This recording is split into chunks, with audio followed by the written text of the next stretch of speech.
Hello दोस्तों, आज हम आपको रस के बारे में बताने जा रहा हूँ, जो कि बहुत ही इम्पोर्टेंट है। ये बोर्ड में कई बार पूछे गए हैं, तो चलो हम बताते हैं। रस, हास्य रस, दूसरा करुण रस किस प्रकार लिखा जाता है। तो ये रस है ये।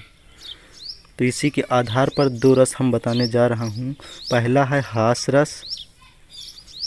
हास्य रस किसी की आकृत, विकृत वेशभूषा, वाणी, चेष्टा आदि को देखकर जो हमारे मन में विनोद का भाव उत्पन्न होता है, उसे हास्य रस कहते हैं। इसका मतलब होता है कि किसी की वेशभूषा यानी पहनाव और उसकी भाषा जो बोलता है, उसे सुनकर, देखकर आदि को जो हमारे मन में विनोद का मतलब होता है कि खुशी, जो हमारे मन में हंसना प्रकट होता है, उसे हास्य रस कहते हैं। हास्य रस का उदाहरण ये देखिए। नाना वाहन नाना वेशा, विहसे शिव समाज निज देखा। कोहु मुखहीन विपुल मुख कोहु, बिन पद कर पद बाहु। इसका मतलब होता है कि जब शंकर जी भगवान जब अपने साथ कीड़े मकोड़े, अन्य जानवर, पक्षी आदि को लेकर और शरीर में विभूति लगाए हुए जब गांव की तरफ चले, तो उनको देखकर सब लोग हंस पड़े। इसका यही अर्थ होता है। तो नाना वाहन नाना वेशा, विहसे शिव समाज निज देखा। कोउ मुखहीन विपुल मुख कोउ, बिन पद कर पद बाहु। अब दूसरा देखते हैं करुण रस।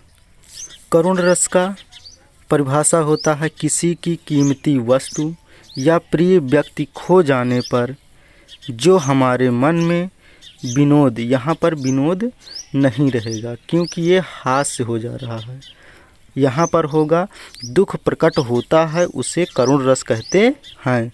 एक बार फिर से देख लीजिए। किसी की कीमती वस्तु या प्रिय व्यक्ति खो जाने पर जो हमारे मन में दुख प्रकट होता है, उसे करुण रस कहते हैं।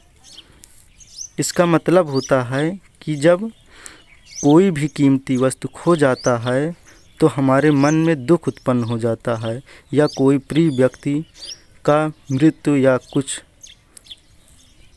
खो जाए तो उसे ही करुण रस के रूप में देखा जाता। इसका उदाहरण देख लीजिए करुण रस का।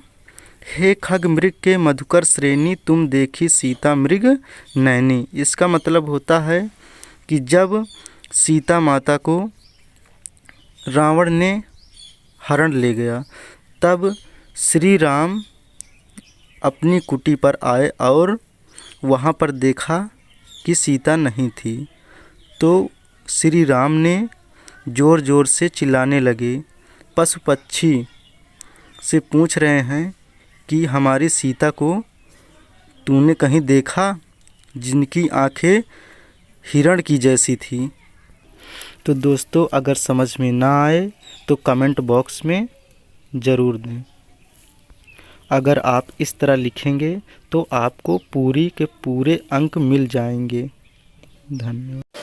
Like and subscribe to my channel.